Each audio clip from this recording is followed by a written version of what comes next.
نحمد و نصلی علی رسول الکریم۔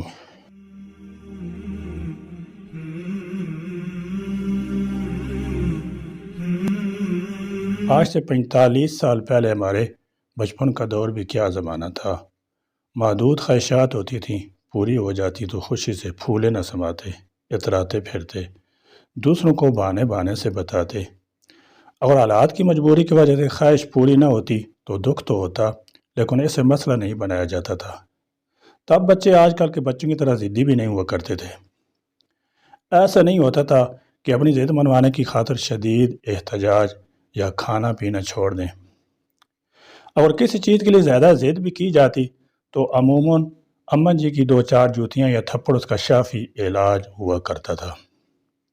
باپ تک بات پہنچنے کی نوبت بہت کم آیا کرتی تھی۔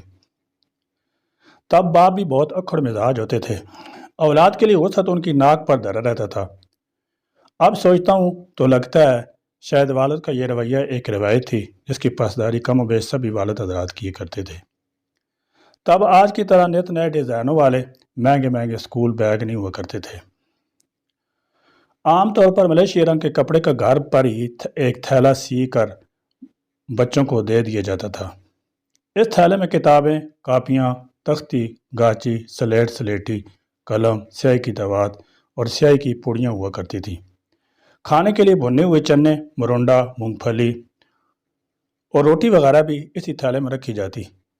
اکثر سیاہی کی دوات میں سے سیاہی لیک ہو کر تھیلے کو خراب کر دیتی تھی، مگر اس تھیلے یا بستے کو دھونے کی نوبت کبھی کبھار ہی آیا کرتی تھی۔ اس وقت اسکول یونیفارم بھی ایک موٹے کپڑے کی ہوتی تھی جسے ملیشیا کہا جاتا تھا۔ ملیشیا تقریباً سیاہ رنگ کا ہوتا تھا۔ گرمی کے موسم میں اس وردی میں خوب گرمی لگتی تھی، لیکن سبھی طلبہ برضا رغبت یہ وردی پہنا کرتے تھے۔ بغیر وردی اسکول میں جانے کا تصور ہی نہ تھا۔ عموماً ملیشیا کی یہ وردی اتوار کے روز ہی دھلا کرتی تھی۔ بعد میں جمعہ کے روز چھٹی رہ گئی تو وردی بھی جمعہ کے جمعہ دھلنے لگی۔ ملیشیا رنگ ہونے کی وجہ سے وردی کا میلا پن نمایاں نہیں ہوتا تھا۔ ہو بھی جاتا تو کسی کو اس سے مسئلہ نہ ہوتا۔ وردی کو استری کرنے کا رواج بھی نہ تھا، بلکہ پتہ ہی نہ تھا کہ وردی کو استری بھی کیا جاتا ہے۔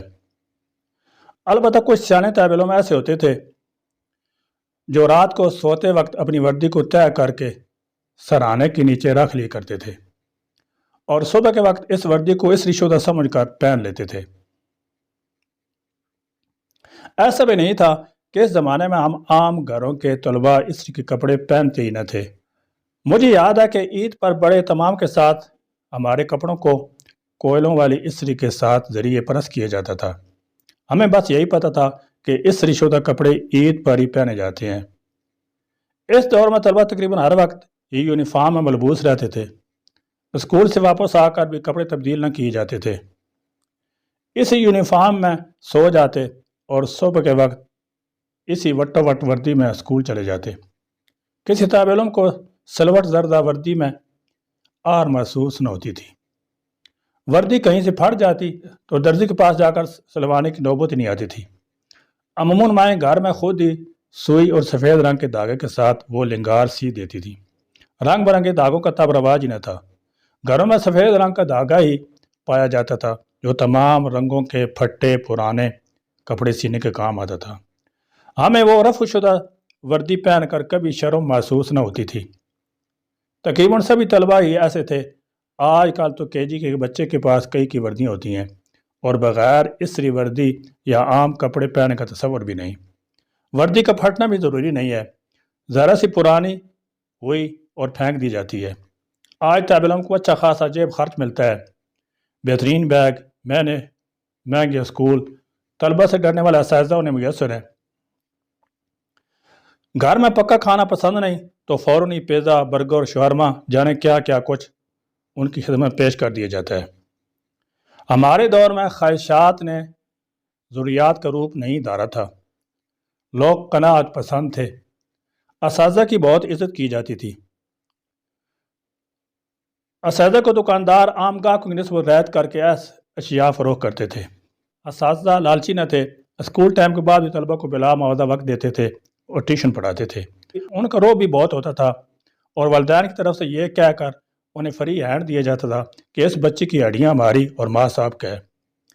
یعنی اگر آپ مار مار کر اس کی چمڑی بھی ادھیڑ دیں تو ہمیں کوئی شکایت نہ ہوگی۔ مار کے بغیر تعلیم کا تصور بھی نہ تھا۔ والدین سے زیادہ اساتذہ کا ڈر اور رعب ہوتا تھا، بلکہ اکڑ مزاج اور ضدی بچے کو والدین یہ دھمکی دے کر سیدھا کر لیا کرتے تھے کہ اگر تم نے ضد نہ چھوڑی تو تمہارے استاد کو شکایت لگا دی جائے گی۔ یہ دھمکی ہمیشہ تیر بہدف ثابت ہوتی تھی۔ آج کل تو مار نہیں پیار کے سلوکوں نے استاد کو طلبہ کا غلام بنا کر کے رکھ دیا ہے۔ ابھی کچھ دن پہلے اخبار میں پڑھ رہا تھا کہ 9ویں کلاس کا ایک طالب علم اپنے استاد کے خلاف لوئر کورٹ سے ہوتا ہوا ہائی کورٹ اور پھر سپریم کورٹ جا پہنچا۔ اس کے مس کنڈکٹ کی وجہ سے استاد نے اسے اسکول سے کیوں نکالا، اسے دوبارہ اسی اسکول میں داخل کیا جائے۔ طالب علم کی جانب سے سپریم کورٹ تک استاد کو کھینچنے کا مطلب یہی ہے کہ اس طالب علم نے اسکول سے اخراج کو اپنی انا کا مسئلہ بنا لیا تھا۔ اگر اسے واقعی تعلیم حاصل کرنا ہوتی تو کسی اور اسکول میں داخلہ لے سکتا تھا۔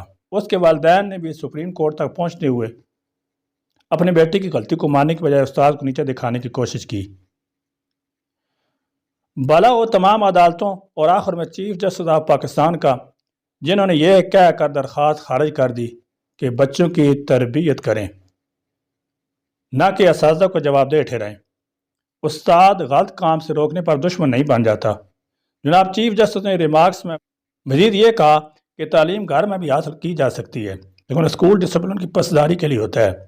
والدین آن لائن کلاسز سے خوش نہیں تھے کیونکہ بچے بگڑ رہے تھے۔ ایک بچہ جب صبح تیار ہو کر اسکول جاتا ہے تو اس سے علم ہوتا ہے کہ ضابطہ اخلاق کیا ہے۔ ہماری کلاس میں کوئی ایسی حرکت کرتا تھا تو اسے سزا ملتی تھی۔ جسٹس قاضی امین نے ریمارکس دے کر کلاس میں ملنے والی سزا کی بدولت ہم یہاں بیٹھے ہوئے ہیں۔ عدالت نے طالب علم کی دوبارہ داخلے کی درخواست مسترد کر دی۔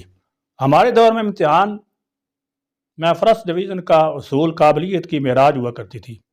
آج طلبہ کی بڑی تعداد 95% سے زیادہ نمبر لے رہی ہے، مگر معیار یہ ہے کہ ان 95% نمبر لینے والے طلبہ میں سے اکثریت کو رٹے رٹائے نصاب سے ہٹ کر اردو زبان عام میں درخواست لکھنے بھی نہیں آتی۔ طالب علم اب اسکول و کالج میں علم حاصل کرنے نہیں بلکہ معلومات اپنے اندر فیڈ کروانے جاتے ہیں۔ ہم معکوس ترقی کی طرف تیزی سے گامزن ہیں۔ وما علینا الا البلاغ۔